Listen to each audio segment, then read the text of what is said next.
Hi guys, good morning. कशा आहात तुम्ही? आय होप खूप छान आणि स्वस्त असाल. राधे राधे गाईज, स्वागत आहे तुमचा माझ्या चॅनल श्री स्वाद 07 मध्ये. चला तर आज आपण बनवूया पनीरची भाजी, ते पण ढाबा स्टाईलमध्ये.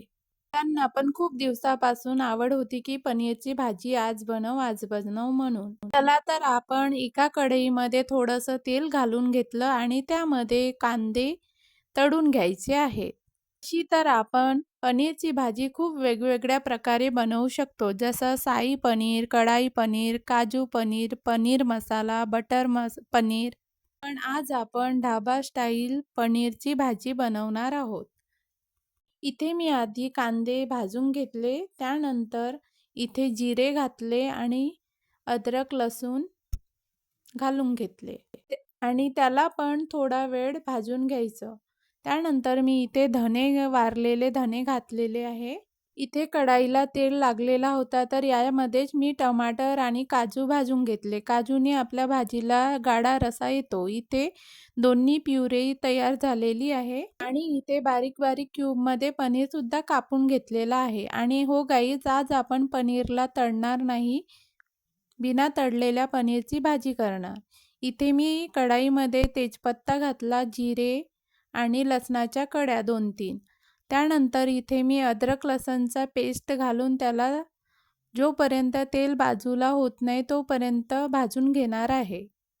अद्रक लसणचा पेस्ट छान प्रकारे भाजून झाला तर भाजीला पण चवसुद्धा खूप छान येते.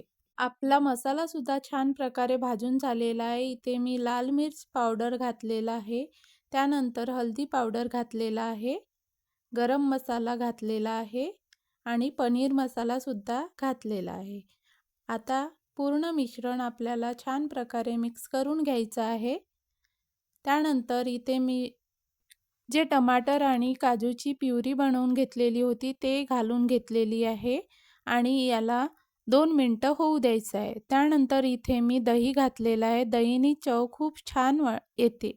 त्यानंतर इथे मी पनीरचे तुकडे घालून घेतले. टमाटर आणि काजूचा पेस्ट करून भाजीमध्ये घातला तर ग्रेव्ही पण गाढी येते आणि छान वाटते. त्यानंतर मी गरम तेल आणि जिऱ्याचा तडका लावला. त्याच्याने आपल्या भाजीला कलरसुद्धा छान येते. त्यानंतर इथे मी कोथिंबीर घालून घेतली आणि पनीर मसाला पण घालून घेतला. या स्टेजवर तुम्ही आता बटरसुद्धा ॲड करू शकता.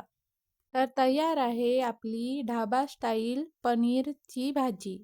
तुम्ही पण नक्की ट्राय करा अशा प्रकारे आणि चॅनलला लाईक, शेअर अँड सबस्क्राईब करा. भेटूया पुढच्या ब्लॉगमध्ये नवीन रेसिपी. थँक्यू.